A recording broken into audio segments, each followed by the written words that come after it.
Okay.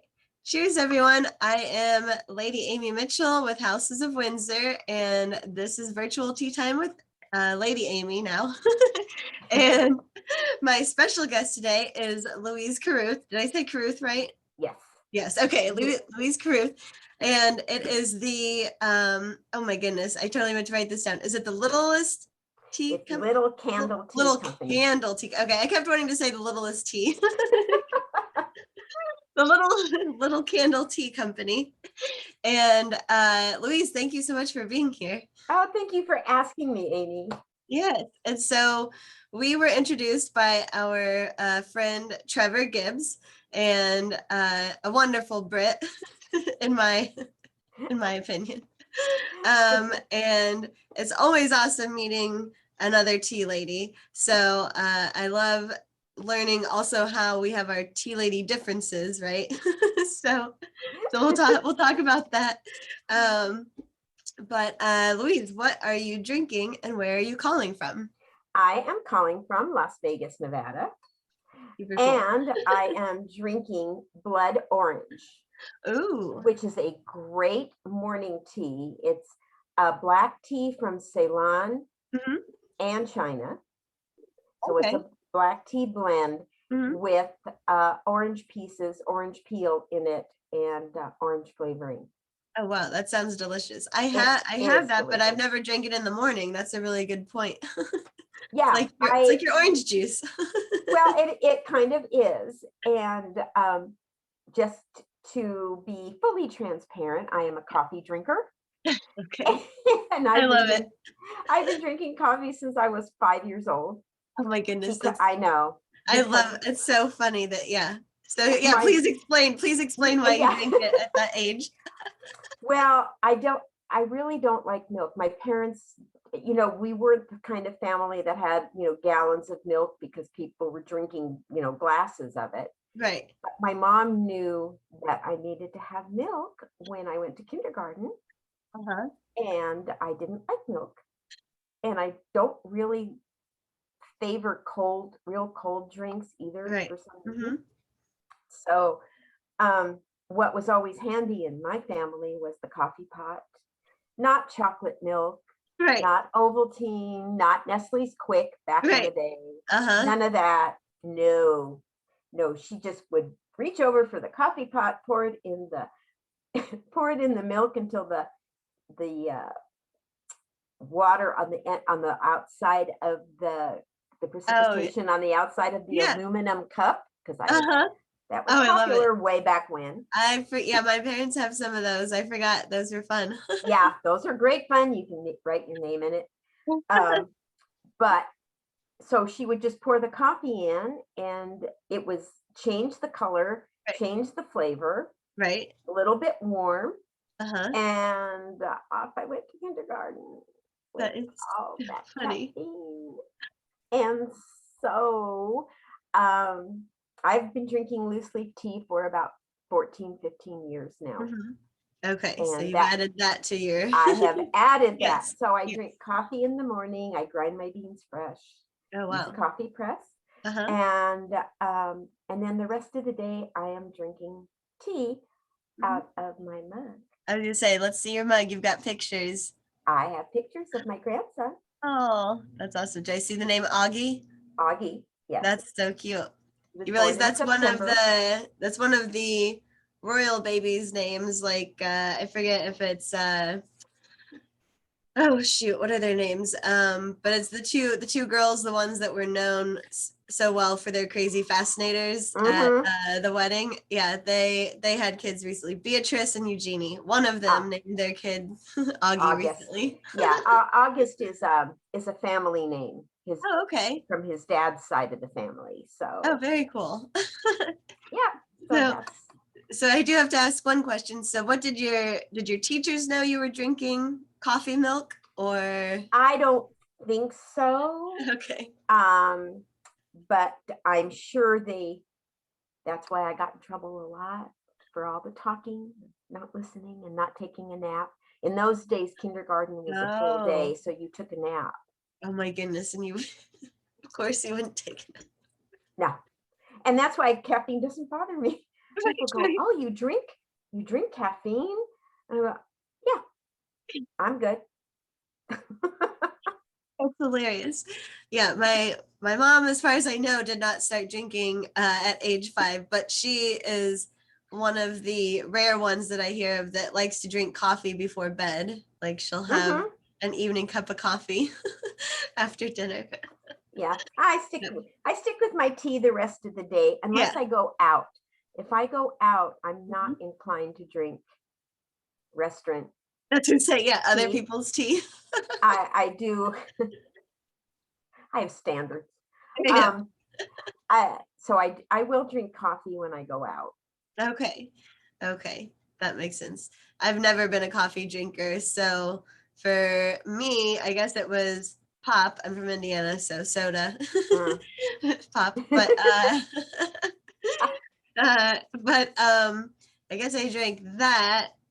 I actually did drink a lot of milk, so I didn't like water forever, which I feel like, I don't know, it's like the newer generations where kids are drinking water constantly.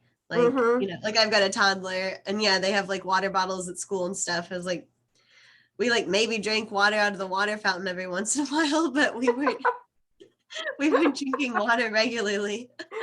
It was like milk or like orange drink. So, but yeah, so then I guess in college, when I did find I needed some stuff sometimes, I was lucky that Red Bull was created by then. Goodness. But I never worked well late at night. I really only needed Red Bull for like 8 a.m. classes. That's kind of when I would drink it. Yeah. So that was my coffee. Yeah, I'm not a good studier or worker past like 3 or 4 in the afternoon because I get up so early. I get up at 4:30. And right now in Las Vegas, it's 114 degrees, everyone. Oh. And I can't walk the dog unless it's 5 to 5:30 in the morning. Wow. That's crazy. So do you set an alarm or do you just naturally wake up that early? I have a dog. Okay. I don't need to set anything. Right.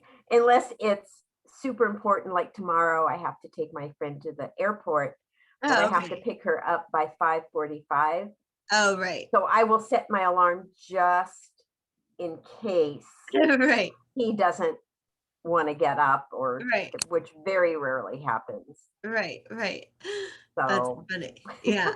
I have learned, so in college I never worked well late at night, and I've always thought I was never a night owl, but then when I, a few years ago when I stopped working an office job and started doing my own thing, I realized that the nights that I don't have my daughter Piper when she's with her dad, basically if I have a night where I can stay up late, I get some of my best work done like after midnight, like, or like 11 to 2 or whatever. Like I like that time because there's no interruptions. Everybody else is sleeping. So I can just work on the task at hand and like I don't get distracted by the phone or an email or anything. Yeah, that part is good. I can do straightening. I can make sure that my calendar is current, that kind of thing. But if it takes a lot of thought of any kind, no. Yeah, well, if I woke up at 4:30 every morning, I probably wouldn't be so good by 11 o'clock at night. Yeah, I'm fast asleep. Yeah.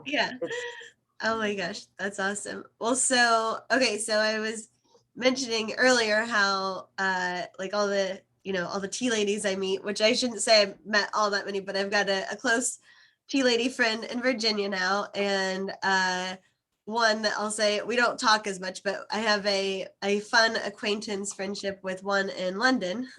And so I was excited to meet you and and just hear about your company. So mine is obviously very British centric. And although it does, I've been asked a lot lately where people are completely, like I told you, I was in kind of like a course over the weekend. And so people were asking me about it, and people who know anything about British stuff, they were like, oh, so do you sell like PG tips or whatever? And I guess I do have Thai food back there in the picture, but normally I only carry like specialty blends of loose leaf teas. And I was like, so that's not super British. That's like my own spin on tea time. Because, the average Brit, they just want their basic blend of black tea, PG English tips, breakfast, Irish English breakfast, breakfast, Scottish findings, breakfast. whatever. All of that. They don't want any of the fun flavors. Earl Grey. Earl Grey, yep. Yeah. So it's like, so this is more the imports, the food and the gifts and everything, that's super British. but the tea has a twist of Amy with it. Yeah, and that's awesome because there's so many wonderful teas out there. Yes. That I just got a gigantic, and I'm talking gigantic box of tea from a tea farm in Thailand. Now, I have never had Thai tea, so they want me to buy their tea, bless them, and oh my gosh, their teas are wonderful, and I would, but not until they get a warehouse over here in the States. Right, because I would be spending probably more on shipping, and I only buy, a pound or two at a time of the teas that I have, because I don't.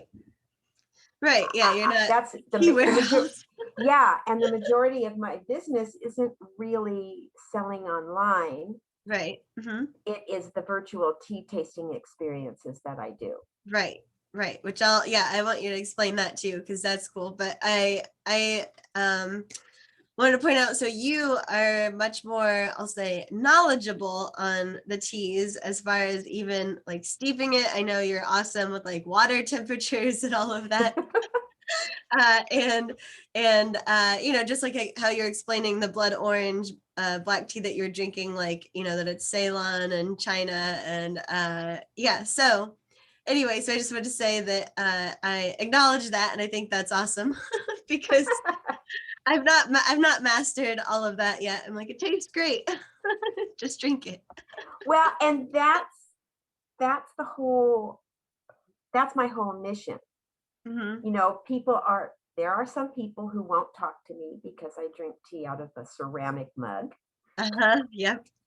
Which, look, I knew that, so I was like, I won't even mess with one of my fancy cups today. It's like, I'll drink it out of a mug. Yeah, because this is what I do when I'm not on camera. I use a regular mug. Yeah, and that's okay. Right. But there are so many people who don't drink tea because it's not coffee, and they think it's mutually exclusive. It is not. Right. And they don't drink tea because it's bitter, which tells me they don't know how to brew it, whether it's a tea bag. And I tell them, even Lipton has directions on the box, so feel free to follow them. Right. And there are coffee drinkers who want to go to tea, but you can see the bottom of the cup. And as a coffee drinker, I know exactly what they're talking about. Okay. It did, even though I loved the flavor and I was trying all these different teas before I even had a business, I had to get used to, it's not as hot as coffee. You can see the bottom of the cup, which in my mind and coffee drinkers' minds, I don't know about it's going to taste like dishwater. It doesn't, but mentally you go, oh my God, if I see the bottom of a cup in a restaurant and I'm drinking coffee, like with coffee, take it back. Oh, okay. The coffee is cold and I can see the bottom of the cup, which means it's weak. So I'd like you to make a fresh pot for me, please. Right. Because well, that's a really good, that's an interesting distinction. I didn't know, because I don't have any experience with drinking coffee. Yeah. And so, that's my mission, is to find teas that people will love. Yeah. And teach them how to make it properly for their taste buds. Right. That's awesome. So you mentioned Lipton, which I have to ask since you know tea leaf stuff better than I do. Do you by chance know what kind of tea do they use? Because I've heard Brits talk about how they don't understand how it's black tea because they'll use like 3 tea bags and it never turns darker. No, they, so here's, not to disparage Right, anybody, right, yeah, Tetley or, you know, yes, Harney and Sons, all the really fine right, tea bag manufacturers who yes, now use broken leaves yeah, instead of meshing it all up into mud, is what it right, turns out to be. Um, they tea manufacturers use what we call dust and fannings, okay, which means as the leaves are graded mm-hmm. into full leaf, broken leaf, and is, you know, and then what's left on, essentially in the old days, it was what was left on the floor. Mm, And so they would sweep that up delicious. and they would put it through a grinder, even though they were Oh, already small, yeah, yeah, to make it all even. right.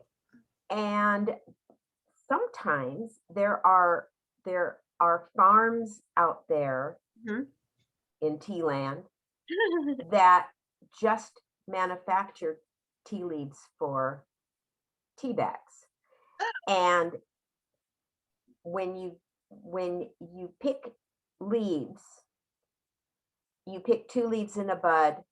sometimes 3 leaves in a bud from the Okay. top of the bush. That's why the bushes have to be short so that the tea pickers can just put out their hands and pick the leaves. Oh, They don't okay. let them grow into trees anymore. I That's, tea see. farms are all bushes. Right. And so they'll pick from the side. Oh, So the side leaves are older. okay. Doesn't mean that it tastes bad. It's Right. just not going to have that fresh leaf pop that you get Right. from quality leaves. So they Okay. pick from the end, not necessarily the finest Right. of the tea leaves. Mm-hmm. For a company like Lipton, or Right. going into dollar store and picking Oh, up right. their tea. Yes. Yeah. And so most people don't know what's in a tea bag. Right. And so what happens is people who have the mindset that the tea has to be dark, Yeah. if you're drinking black tea, Mm-hmm. it's not, it's really amber unless you get to, you buy the dark teas, you buy the pu'er, Oh, okay. you know, Right. that's going to be dark all the way through. Right. So um, that's So that's the that's why it difference. doesn't, it won't So go. it's not going to have the flavor ever Yeah. Okay. that Okay. the 2 leaves in a bud have. And that's what people do. People who are not real tea drinkers, Mm-hmm. they think the longer you leave the tea in there, Yep. whether it's tea bags or loose leaf, the darker it's going to get or the Right. stronger it's going to get. Right. The beauty of loose leaf tea is you get the strength and the color Right. from how much tea you're going to use. Okay. So because I'm drinking out of a mug, I Mm-hmm. use a very rounded teaspoon Okay. because I'm drinking more than the 6 to 8 ounces that you would get in a Right. teacup. Right. Right. Okay. So you make it stronger That's by how much tea you use, not how long you leave it in there, because the hotter the water, the longer you steep, the more caffeine is let out into the cup. And mhm. that's what makes it bitter. I see. I see. Okay. Yes. So my ex-husband, so I got him into drinking tea and loose leaf.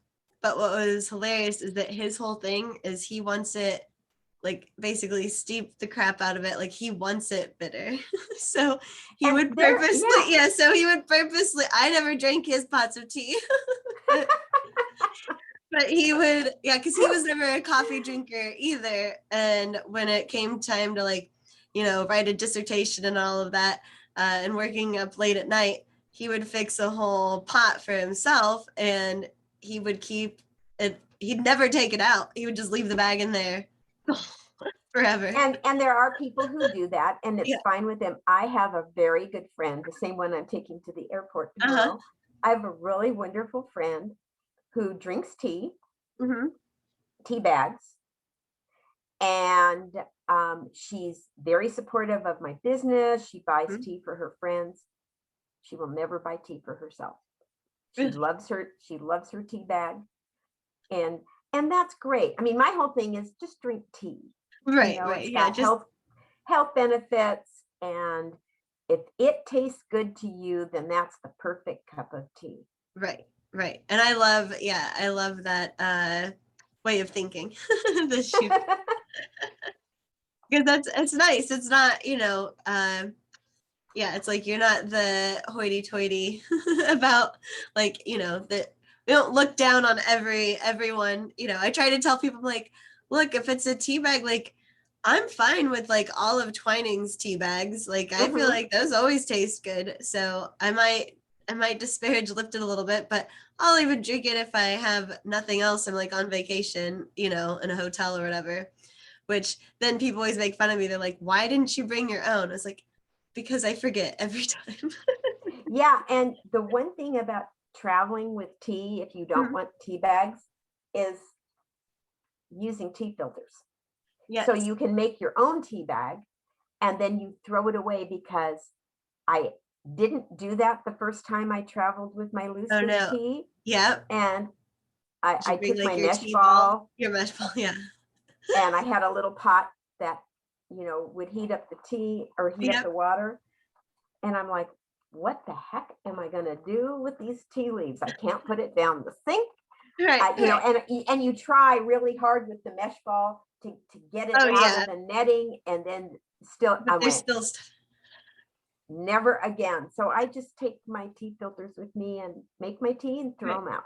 So that's awesome. I was going to ask you what you thought about tea filters, because I do that too a lot of times for convenience sake. And also I have my, like, the loose leaf tea that I sell it in loose leaf form, but I also will put it into little like cotton string tea bags for people.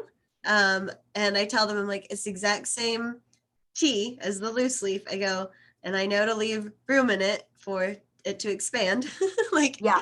So I feel like that's the trick. But yeah, so I'm glad to hear that since you're more knowledgeable about how to fix the tea, I wanted to know, how you felt about filters. And these bags are compostable.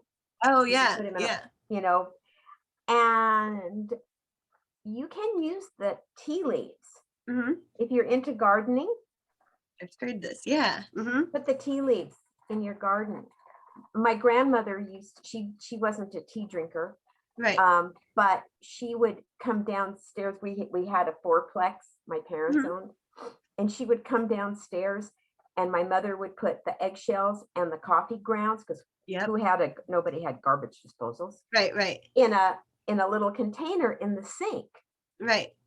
And Nana would come down, and she would get them, and she would go out to her irises and her geraniums. Yeah. And she would dump all of that in there. That they were amazing. Right. They were absolutely amazing, because it keeps the moisture in. Okay. I wondered what the trick was. Yeah, like why. So you have to dig out, just, you don't lay it on top. You just kind of mix it with the soil. Okay. Well, that's pretty cool. Yeah, because my mom will watch this at some point, and I got her into drinking tea. So she, and that was only recently, like within the last year. But because she is a coffee drinker and always sees herself as that. And like you pointed out, it doesn't mean that you don't get to drink coffee anymore. Like you can do both. So she does both now, but she loves her flowers and the garden and all of that stuff. So I'll have to make sure she knows how to use her tea leaves.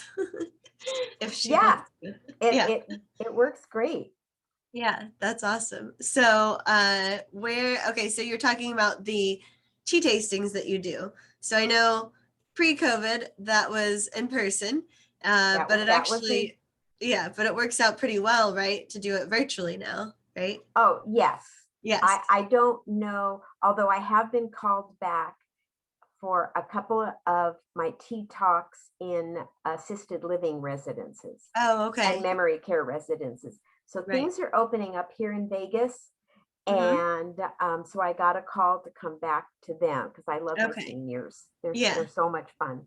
And but the virtual tea tastings are amazing because as a hostess, you call me and we talk about dates, we talk about whatever, and then they invite people that they haven't seen, especially now in over a year, family members, friends. Oh, right. Yeah. And they invite them because we can do it all across the United States. Unfortunately, as many friends as I have in Canada, I can't do my tea tastings there because it takes at least a month for mail to get there. So what happens is the hostess does not pay for her experience. He's basically doing all the work. Of the invite, and gathering inviting everyone. people and making sure everybody's got Zoom and all of that.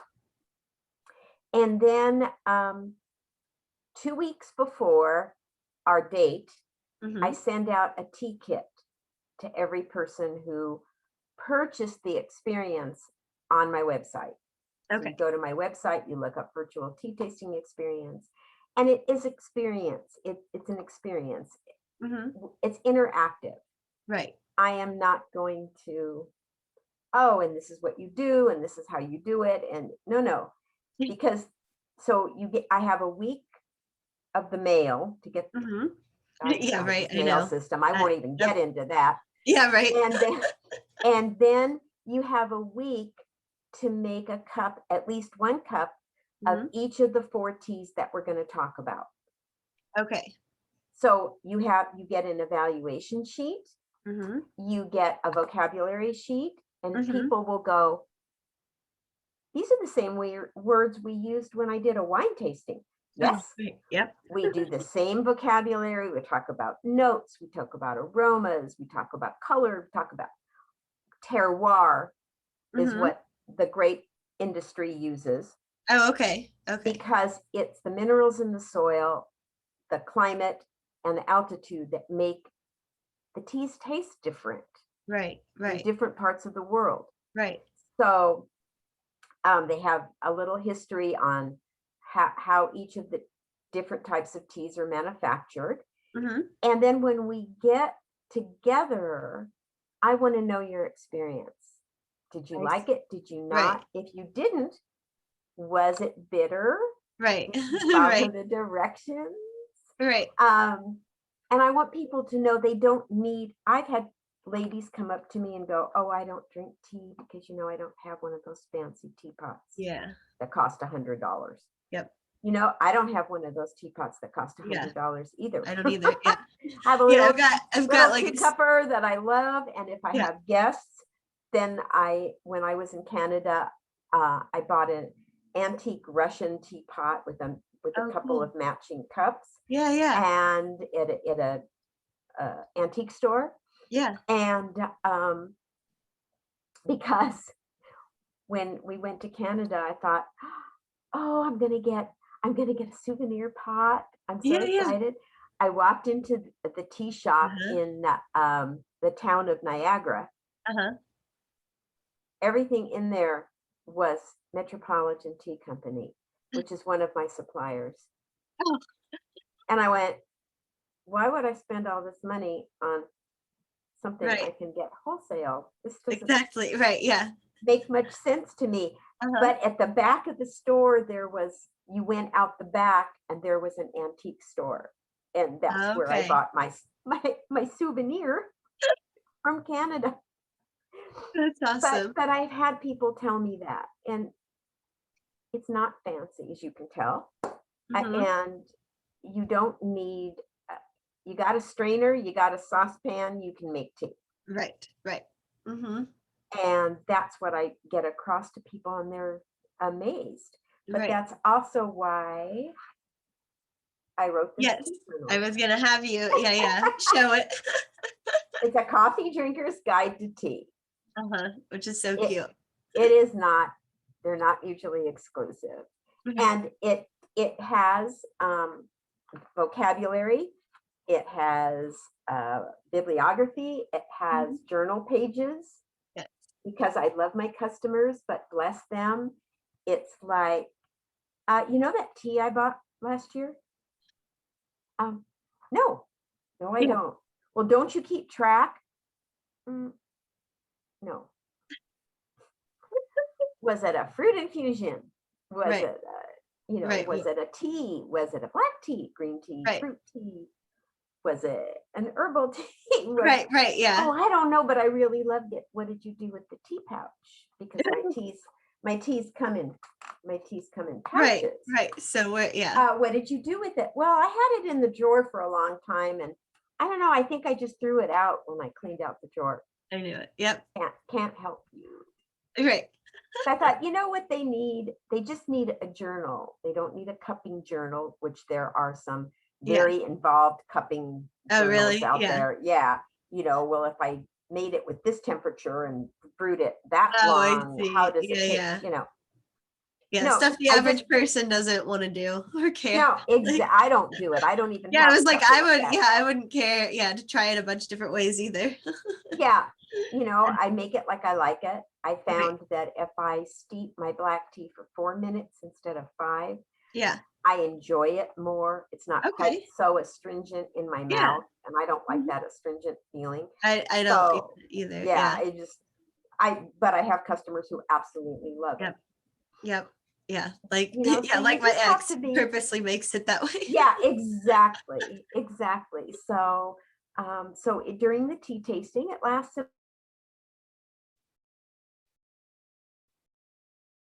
I want everybody to participate. Tell me if you liked it or not, and why you didn't, or why you did. Right. And then 10% of the proceeds of every single virtual tea tasting I do, even if it's not virtual, but goes back to a charity of the hostess's choice. Right, which is so nice. Yeah, that's and I've given hundreds of dollars now that I would not have been able to give. Right. Left on my own. Right. So there's charities, all over the United States that have benefited from doing that. So it really makes me happy. Right. That's awesome. I love that. And I have to point out in your book, you also have the water temperature guide, right? I have at the back of the book. I have the bubble guide. Yes, the bubble guide. That's what it is. Yeah, the bubble guide. So the bubble guide is actually what I use every day. And it's just a matter of looking in whatever boiling paraphernalia you're using, saucepan, electric. I have an electric kettle, but I can't really see on the inside. So I open it. Oh, and I can hear that it's getting close to what I think it should be. So this is a 2,000-year-old Chinese method of how they tell the temperature of the water. Right. So you don't need a thermometer. So get that right out of your head. Yes. And so it's in the book also. Right. I love that. So I have a question so a lot of times I turn on my water, electric kettle, walk away and then come back. So I would say, is there a way to tell, like, if you've already boiled it fully, like, is there a way to just wait for it to cool to a certain temperature? Yeah, you can just let it cool. If you want to do it quickly, I have a Pyrex 2-cup, measuring thing. Yeah. I'll pour the water in there. Because you're only going to want to steep the tea in the water that you're going to use up for that cup. Okay. So I know what it is in my Pyrex, and I have boiled water many times for green tea. Yeah. And so I just pour it in there and kind of wait for the steam to get out, because it'll cool a lot quicker if you do that. And then go ahead and pour it in your tea and let it steep. Right. Okay. So then I have another water question. So I know as a Oh, I'll say as an Anglophile, someone who, listens to everything that the British people tell me. um, I know that they look down upon anyone who, well, it's not even looked down. They just don't understand people here who use microwaves for their water or their tea.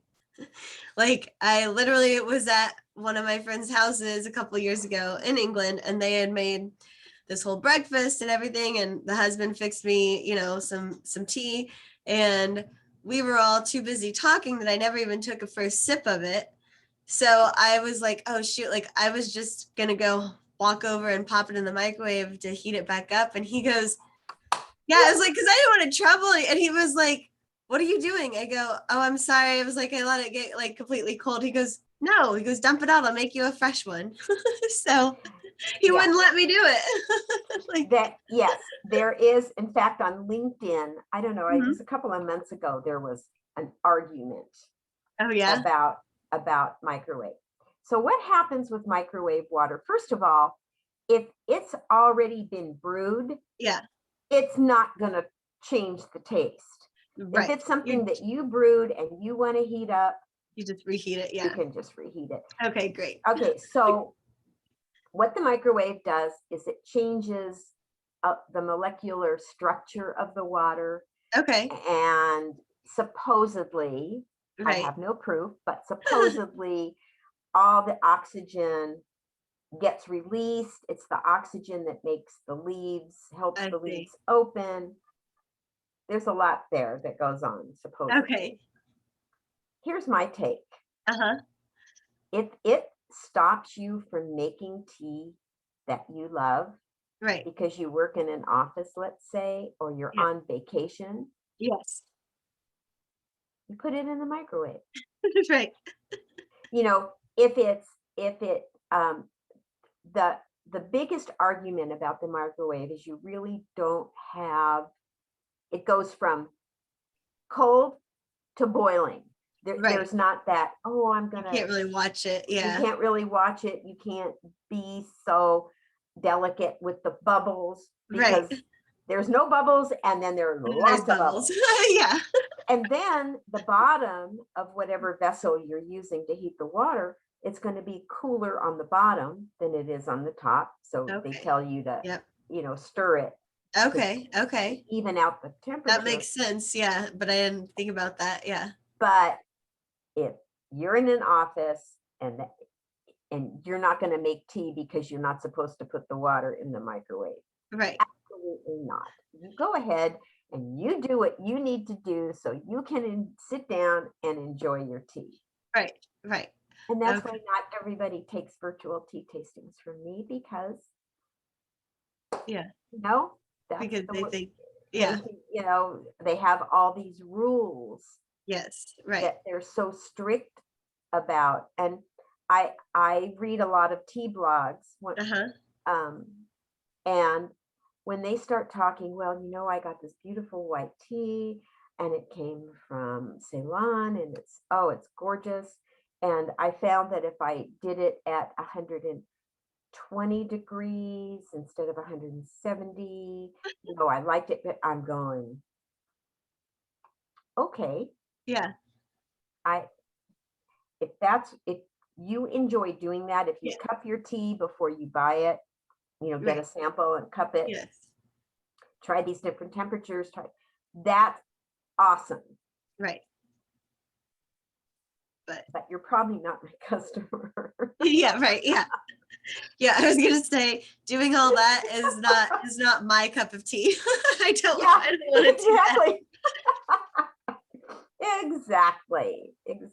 Oh my goodness, that's awesome. Well, so I know I told you that we'd probably talk tea business a long time since we're both in it. Normally I try not to talk business with my customers, my guests on the show, just for something different. But I mean, this was different. This is special. It's tea. Of course, we could talk about it. So much to talk about. I know, but I will ask you, is there something that you have that's like a special interest, hobby, obsession that's not related to tea? Well, as you noticed, Mm-hmm. my grandson. You- He is my new obsession. I'm also a crafter. Okay. So I love to craft and I love to read. Okay. So when I go to bed, when I tell Yeah. people, oh yeah, I'm in bed at 8 o'clock at night, I'm not going to sleep. Right. That's my I see. time for my novels, Right. Right. my mysteries, my Oh, fantasies. And okay. so That's yeah, what I was but gonna ask. Yeah. he's Yeah. I was my gonna. main one. It's just that Oh. he doesn't live here. Right. I'm going to go see him next week. Oh, good. That's awesome. Yeah. Yeah. So So, okay, so you've got your grandson and then the crafting. What kind of crafting? Like when people say they're crafters, what? just about what I don't do is gift baskets. my I love it. poor customers. Although I'm going to start offering, baskets, but I'm not making them. Okay. It is an art, and as much patience as I have for knitting and crocheting and Yeah, sewing, right. that Basket weaving's not, that not for you. no, I'm not good at that. Yeah. So and then I'm into diamond painting, if you've ever heard of that. No, what is that? It's very It sounds cool. it just takes these little teeny, they call them drills. They're like Okay. little plastic shiny things. Okay. And you have a canvas that's Uh-huh. been painted, and it's already been glued, that has a special glue on it. And Okay. it's like paint by numbers, except you Oh, use little drills. And they're really cool. that's really cool. It's Yeah, called diamond painting. diamond painting. Okay, I'm gonna have to look that up. That sounds cool. Yeah, and so anything that I can not think about business, I see. that kind of Yes. clears my head. And like I said, I love to read. Yes. And Yeah. So what types of, I know you mentioned mysteries. What? mysteries, fantasies. I love to, um, my daughter won't let me buy stuff from Amazon anymore. She's not a Bezos fan. And Oh, so there's a huge bookstore in Portland, Oregon. okay. Family owned. It takes up a city block, Wow. and it's about 4 stories. Wow. They have everything, used Yeah. books, new books, books on whatever. Right. So what I like to do is find an author I've never read, never Hmm. even heard of, Yes. and buy the book, whatever kind of book it is. Wow. If it's a Yeah. mystery, great. If it's short stories, fine. If Do you do it's fiction, nonfiction? fiction, mostly Fiction. fiction, Yeah. but Okay. I love historical fiction. Okay. Yeah. Yeah. And Eric Larson is my favorite historical fiction Okay. writer. That name sounds familiar. Yeah, he's Yeah. written about the Titanic. He's written about the Marconi. He's Oh, okay. written about all kinds of things. Um, but fact, he writes a factual background and then makes up the stories. Right. Right. What they probably said to I each other, see. what they, Right. that kind Right. of thing. That's cool. So yeah, so I like that. That's good. Yeah. So I am not a big reader, and never have been, but my mom is a huge reader. So she was always reading. And I think she branches out. Well, she's branched out over the years, but she loves mysteries and like historical stuff as well. But growing up, I feel like all I remember is that she liked British mysteries, Oh books, wow. books and TV. So it's not that unusual that I ended up having a thing for for Britain. But well, I was like that mixed with getting to go over there for the first time at like age 14 on like a student trip. I mean, that kind of created it, but it is funny Solidified. because my dad has no yeah, he doesn't, he's like all American, doesn't doesn't care about the British, doesn't understand when my mom's watching the shows. Like he is not interested. Oh wow. Yeah. Yeah. I also love British TV. I love BBC. Yeah. And I've been to England twice. Oh, And awesome. so yeah. What did you think of it when you were there? Were they oh my both like God, vacation trips? yes, Yes. just Okay. fell in love with it, and took my daughter Oh, on okay. one of the trips with me. She became an Anglophile. I Boom, love like it. that. Yes. Yes. And We so probably need to talk, your daughter and I. yeah, yeah, she was awesome. Although she does not drink tea, so Oh, I haven't gotten her there yet. that's great. Well, I was an Anglophile for 6 years before I figured out to drink their tea. So Yeah, it's really funny when we got home from the trip. I mean, we went, all the big things, Westminster right. Abbey, all of it. She was horrified that the graves, that people walked on the graves in Oh, Westminster yep, Abbey. yep. And she would try to, I said, sweetie, it's okay. Here. Yeah. It's okay. It's unfortunate though that, some of them have been worn, the stones have Right. been worn down. But she was so funny. So we get home and she goes, "Oh, Mom, I really loved the trip, but would it be okay if we didn't talk history for a while?" And I said, because there, Oh, you yeah, touch that's all. something, you go into a restaurant, you go to a Right. ruin, you go to a castle, Right. there's Right. nothing there that doesn't have a history, a Yeah. big long history. Yes. Yes. That's Whereas hilarious. here in America, it's 200 years and Right. they take down everything because we did not build with stone. We Right. build with wood. It's only Right. going to last for so It's only long. gonna last so long. Right. Right. Can I ask how old was your daughter when you guys took that She trip? was, I think she was in the ninth grade, Ninth the grade. ninth or Okay. 10th grade. Yeah. Yeah. Okay. That's awesome. Uh, yeah, you're right. I always think it's funny. I like to be a I guess be a condescending Anglophile towards the American history because there'll be I tease there's a place here in Florida that I won't even mention, I guess, the name, but there's a historical like mansion, and it was built in 1920, and the first time I went was like a few years ago, and it was like, it was a big deal. It was a historical mansion, and I mean it's beautiful, but I was laughing. It was like, this thing isn't even 100 years old yet. Like, this is ridiculous. Yeah. Yeah. There's, and then she and I were trying to get in our head, the kings and the queens and, Right. Oh, yes, and yes. I'm like, I'm out. Yeah, I have trouble. I love all of it, obviously, and I am relatively good with the recent one, like to a certain extent. But Right. when we start getting into the same name with a bunch of numbers, like I'll remember whose name it is, but I don't remember which number they are. Right. So I know Henry the Eighth. right, yeah, Henry VIII. He's a hard one to forget. Yeah. Yeah. And Yes, all his yes, wives. that's hilarious. Um, but so speaking of Henry VIII and his wives, because the Hampton Court Palace where he lived was has like haunting stories. I went on a ghost tour there. Oh yeah, I love their Yes, ghost tours that they yes, had in yes, London. yeah. They're so much fun. So do you have any ghost or alien stories to share? So I have a girlfriend who lives in North Carolina, and I've known her for years and years and years, probably 30 years. We taught school together. And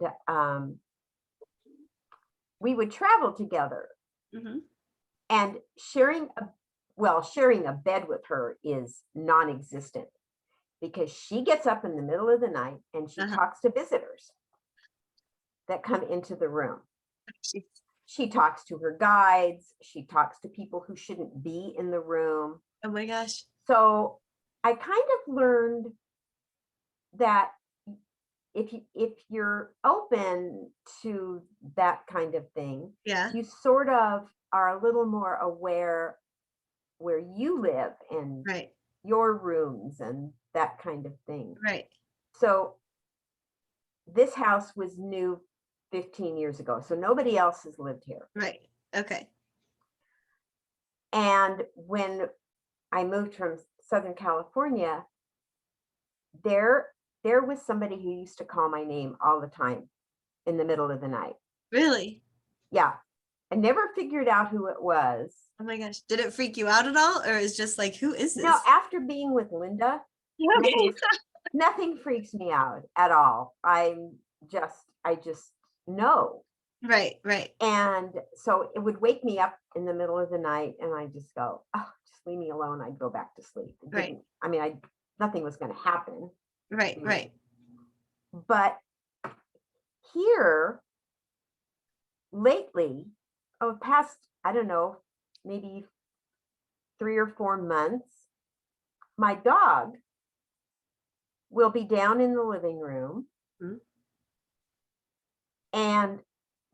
But he just stares at the stairs, the staircase. Oh, no.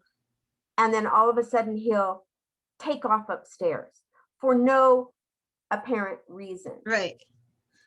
Right. And then sometimes I just get the feeling that there's something in the house. Right, right. That's disturbing him. So far, I've only heard my name called a couple of times in the middle of the night. But of course, I don't know what the reason is, because we used to cuddle on the couch. Yeah, yeah. He wouldn't really leave my side. If I went upstairs, he'd go with me. If I came downstairs, he'd come with me. But not now. We'll be really? Yeah, we'll be sitting downstairs and he takes off. Oh my gosh. It's kind of weird. That's crazy. So when you've heard your name recently, can you tell if it sounds like the same one from years before? You can't tell. I can't. Yeah. Okay. It doesn't. The only thing that was very strange, so I'll tell you this story really quick. So I went to visit her. I went to visit her in North Carolina. Mm-hmm. And she belongs to a group of people. She's learned to read cards and tarot cards and that kind of thing. So she's she's really into it. She's got certificates, she teaches it, whatever.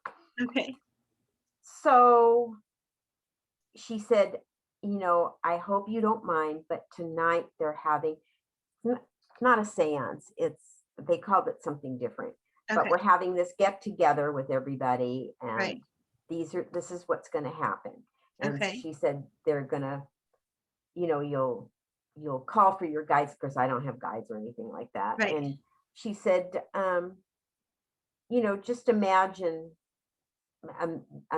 something and whatever. And she's giving me all these directions. So the lady who's leading it, who owns this little nook, it's called the Nook.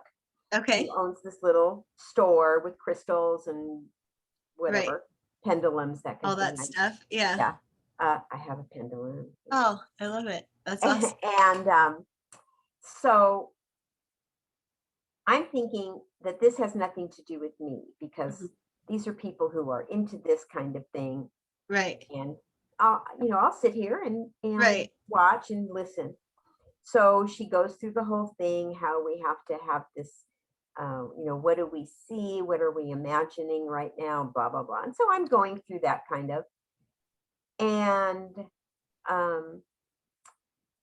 people are going, I see somebody dressed in a mink coat, and they have they're elderly and whatever. So somebody else will say, oh my gosh, that's my aunt. Oh, okay. So do you have a message for your aunt then? Right, and that person goes, oh yeah, wow. I love her. I miss her very much. Blah, blah, blah. So everybody's doing this. Right. And then the lady who is head of it calls out my name. So I'm going, maybe there's somebody else named Louise in here, because I'm not part of this. Right. Nobody knows me except for Linda. Right. And they know I'm her guest. Right. And I go, yes, because nobody else is answering. I'm the only one there. So I said, yes. She says, I see a man. He's kind of balding, but it looks like he has red hair. And she says, I don't have a good feeling. I said, you describe, oh, and then she asked me, she said, does oleanders, those trees, yeah. Do they have some significance to Yeah. you? And I said, yeah, we had a backyard filled with oleanders. Yeah. I said, you're describing my father. And she said, well, I see there's a line there. And I feel your discomfort. Oh, wow. Do you want to hear what he has to say? Yeah. And she says, I have a feeling it did not end well. And I said, no, it didn't. Yeah. Okay, I'll listen. Right. And she said, well, he's apologizing for how you've been brought up and went through this whole thing, and he's so sorry, but he sees that you're doing well and Wow. whatever. And I said, you have to say thank you. So after the message, you say thank you. Okay. Linda was practically in a catatonic state over this. And I said, have you talked to anybody here about, because she knew my dad. And I said, have you talked to anybody here about me or what? She goes, not a word, not a word. So after that experience, I'm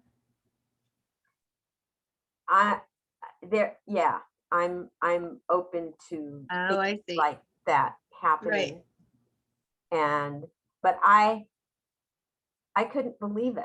That's wild. There's no way that anybody would know. Oleanders, come on, really? Right. Well, and describing him like a hair color and that, like he described him exactly. Right. What he looked like. Kind of short, little stout, red hair, blue eyes. Right. And she got the sense, that it wasn't a great. She knew right away that it was not. It was not going to be enjoyable. And that's why she asked me, she said, you don't have to get the message. Right. Wow. That's crazy. That's awesome though. I love it. It's a good one. I'm so glad I asked. Yeah. It's I only tell that story to people who are open to it, because if you tell people who are not open to the story or that kind of, oh, that's just, that's fake, and you can't fake oleanders. Right. Yeah, I was gonna say that's not like a common tree to talk about. Well, yeah, and why would that come out of? Well, why? Right. Mixed with the description of the guy, like, I mean, that's a lot of parts to like randomly guess. Yeah, I was cool. I was sort of, and that's right, and that's when I went into the store and bought the pendulum. Oh, I love it. So can I ask, what is the pendulum? What is done with that? Because I've only ever watched the show Charmed, which was about like 3 sisters that are witches, good witches. My daughter's actually named after the character Piper. So I would see them like do it on like a map or whatever, but yeah, what does one do? The pendulum is, it has to be your spirit. Okay. So you hold it, and then you ask it questions. You first ask it to tell you what is yes and what is no. Oh, so it'll either say this is yes when it goes this way or this way. It's whatever the pendulum wants to tell you. Okay. And you can see that the pendulum moves even though my hand's not moving. Right. That's cool. So it's waiting for a question. So it's just kind of, I don't know. Yeah. A way to have some questions answered. Right. It's not going to be one of these, am I going to be rich? Right. It's not that kind of a question. Okay. That's interesting. Yeah, I've done something before where I forget what it's called, but it was with a life coach type person. But she does it where you stand up and like it was on Zoom or whatever with her, but it was like you stand sideways so she could see you. And like the first thing is you close your eyes and it says like body tell me yes, and like see how you move, and then body tell me no, or you know which way, what is yes, what is no, that kind of thing. And then she asks questions and you stay silent, but like your body kind of like either tips forward yes, backward Oh, no. wow. Oh, Yeah. how interesting. It was bizarre. So yeah, very interesting. And I forget all the questions she asked me because I just remember one of them was, have you ever taken a vow of poverty? And my body said yes. So she was like, yeah, which is wild. And I told her, I was like, what is that? Like, what is that from? Yeah. She's like, maybe you're like a nun in a past life and it's like carried forward, like, something, something along those lines. But it's something that like you don't need to hold on to anymore. Like maybe Yeah. don't carry that vow through this life. Yes, forget that. Right. Yeah. Yeah. So it's pretty cool. I like that stuff.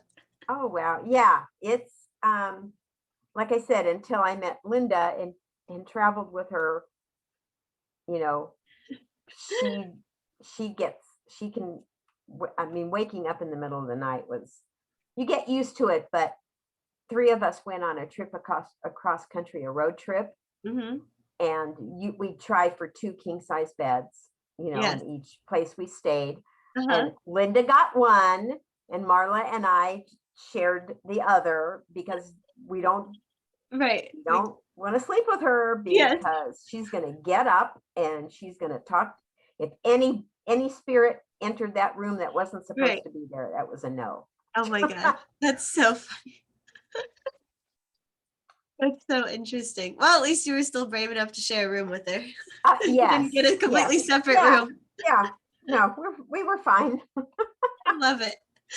That's so cool. Well, I guess I know I've kept you like over an hour, but Oh my gosh, I don't I even know, have it's a like clock. I appreciate it. I usually the show goes like an hour-ish, whatever, but I really appreciate you being on because this was super. I told you when we met the first time, I was like, I could talk to you for like hours and hours. Oh yeah. Oh, there's so much. I know there's so much to say and to share. But no, thank you so much for being on here. And I'll put your when I post the video, I'll put your information up in like the caption or whatever, so people can find you on your website and everything. But this is Thanks, wonderful. Amy. I have loved this, and I am bound and determined to get to your Friday afternoon tea. I am just. It would be awesome if you could. So the other my tea lady friend in Virginia, her name is Nancy, and she's almost always there. So if we get 3 tea ladies in there, oh yeah, that'll just be awesome. It's on your Facebook.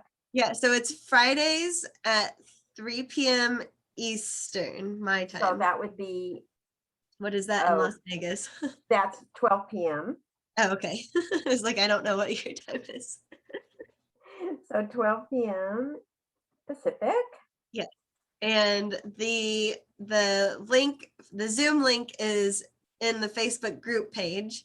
And okay. I think I'm a member of your group. Yes, you are. Yeah. So I think we'll post it again. Yeah. For anybody listening, it's the group Calling All Tea Timers and Anglophiles. Or is it Anglophiles and Tea Timers? I think Tea Timers and Anglophiles. Put that in the caption as well. Okay, perfect. Yeah, but that would be so fun. Yeah, to get it would be to get you on there. Yeah. So awesome. This has been so much fun. I love talking with you. I love it too. I know. Thank you so much for being on, and thank you everyone for watching. This has been Virtual Tea Time with Lady Amy and my special guest, Louise Carruth. So thank you so much, Louise. Thanks, everybody. Thanks, Amy. Okay. Bye, everyone. Bye.